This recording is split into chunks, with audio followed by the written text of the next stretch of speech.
Salam alaikum.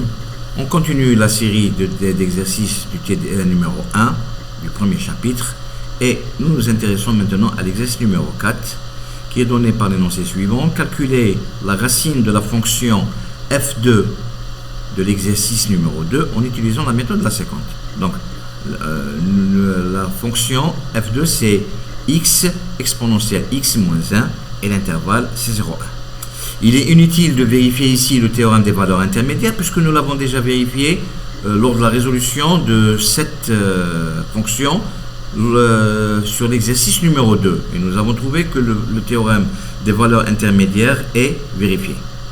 Je préciserai, pour ceux qui ne l'ont pas remarqué, que le théorème des valeurs intermédiaires ne dépend pas de la méthode utilisée, mais dépend de la nature de la fonction et de l'intervalle sur lequel nous sommes en train de travailler. Et il nous permet, avant de nous lancer sur un quelconque calcul, de savoir si la solution existe sur cet intervalle ou pas. Si la solution n'existe pas sur notre intervalle, il est inutile de se casser la tête et de perdre son temps à chercher une solution qui n'existe pas. C'est tout. Donc, je reprends mon exercice. Le théorème des valeurs intermédiaires étant vérifié, il existe donc un C appartenant à 0,1 tel que f de C est égal à 0. La solution étant unique, donc quelle que soit la méthode avec laquelle nous allons la chercher, nous retrouverons la même solution. Donc là, nous allons en principe, sinon c'est un problème, trouver la même solution que celle, la même valeur que celle trouvée avec la méthode de la bisection lorsque nous avons résolu l'exercice numéro 2. Et la méthode de la séquente consiste à chercher la convergence en utilisant l'expression xn plus 1 est égal à xn moins f de xn fois xn moins xn moins 1 sur f de xn moins f de xn moins 1. Nous voyons que cette expression ressemble un peu à la méthode de Newton-Raphson et nous voyons ici que c'est l'expression en un point donné de la dérivée de 1 sur la dérivée. Mais si nous utilisons cette méthode-là, c'est parce que c'est lorsque nous ne pouvons pas calculer la dérivée ou bien le calcul de la dérivée prend trop de temps. Donc on s'intéresse à cette méthode-là qui est proche de la méthode de la séquente. Sauf que cette méthode-là nécessite deux valeurs initiales. A n est égal à 2, nous aurons besoin de x2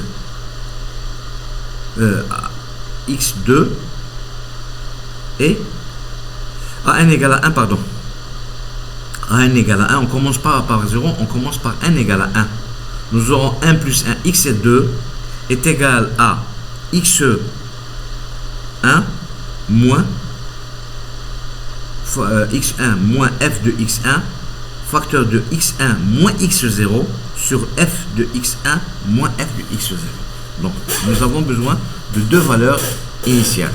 De la même manière que pour la méthode de Newton-Raphson, la condition est que x0 et x1 doivent appartenir à l'intervalle sur lequel nous sommes en train de travailler. Cet intervalle-là, nous pouvons prendre pour x0 la borne inférieure de l'intervalle, x1 la borne supérieure de l'intervalle. Nous pouvons prendre pour x0 le milieu de l'intervalle, pour x1 la valeur, la borne inférieure ou la borne supérieure de l'intervalle, comme nous pouvons prendre n'importe quelle valeur. Sur cet intervalle 0,1, nous pouvons prendre par exemple x0 est égal à 0,33 et x1 est égal à 0,45 ou 0,65 ou 0,75. Ce n'est pas un problème. Il suffit que les deux valeurs appartiennent à l'intervalle sur lequel nous sommes en train de rechercher notre solution. Comme toujours, je recommande, ce n'est pas obligatoire, de prendre l'une des deux valeurs initiales au milieu de l'intervalle.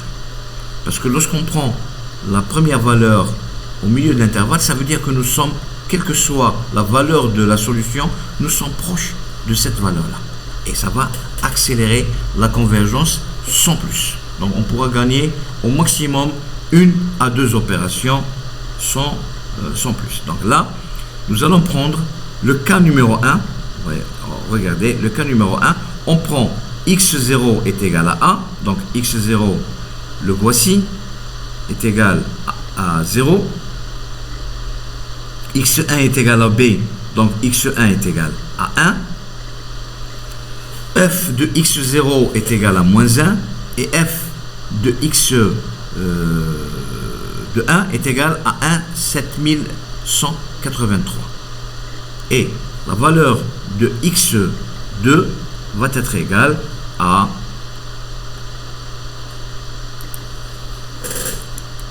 je vais prendre la formule ici, je vais la poser ici devant vous. Donc là, on voit que x2 est égal à x1 moins f de x1, c'est-à-dire 1 7183. x1, donc c'est 1, moins 0 sur 1 7183 moins 1. Et nous trouverons, nous allons trouver 0 3679. Donc la deuxième valeur, ça va être x1 qui était là, donc c'est toujours x1. x2, c'est la nouvelle valeur que nous venons de calculer et nous sommes à la recherche de x3. Donc on calcule f de x1,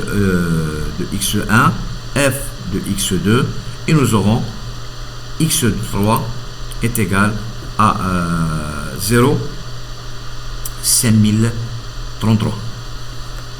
Donc là, les valeurs sont complètement différentes. On continue notre travail et nous allons prendre x. Là, nous avons x0, x1, x1, x2, x2 que voici et x3 que nous venons de calculer. Nous calculons le f de x2, le f de x3 et nous trouvons x4 et nous voyons que la valeur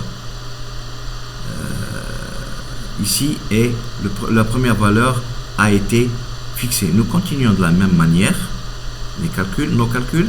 Là nous trouvons la deuxième valeur à partir de la quatrième itération à 0,56. On se rend compte que 0,6 est une solution de notre problème. Et la cinquième valeur, nous voyons que on a fixé 4 chiffres. On cherchait 3 chiffres, elle s'est fixée à 4 chiffres. C'est tant mieux pour nous. Et nous trouvons f égale à 0. Là, nous avons eu besoin de 1, 2, 3, 4, 5, 6 itérations. Nous sommes partis des deux bornes. x0 est égal à la borne inférieure, x1 est égal à la borne supérieure. Là, nous partons, le même exercice, nous partons de x0, le milieu de l'intervalle, et x1, la borne supérieure.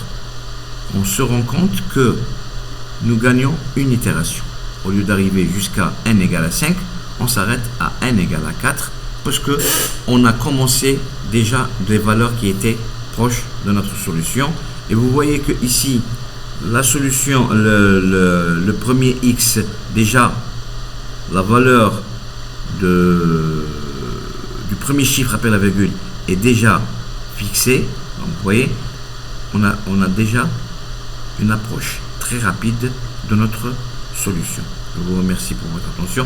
Je ne trace pas ici le graphe, il a été déjà tracé sur l'exercice numéro 2. Je vous remercie.